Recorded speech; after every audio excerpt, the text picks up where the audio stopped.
সেদিন ছিল বউ ভাত। সকাল সকাল আমরা একটু রেডি হয়ে নিয়েছিলাম, হয়ে গেল ভাত খাবারের অনুষ্ঠান। কি মিষ্টি লাগছে না? এই কালারটাই আমার খুব ভালো লাগে। আমার তো দোলনের রিসেপশন লুকের থেকে সকালে ভাত খাবারের লুকটা বেশি ভালো লেগেছে। দুপুরবেলায় সবার সাথে আড্ডা দিলাম, সবাইকে চিনলাম আমি আরও ভালো করে ও বাড়ির।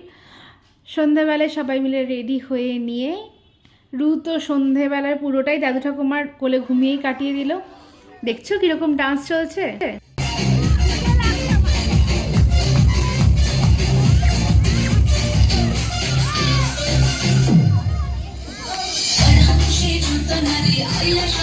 খুব আনন্দ করার পরে এবার চলে এসেছি ডিনারের সময়ে।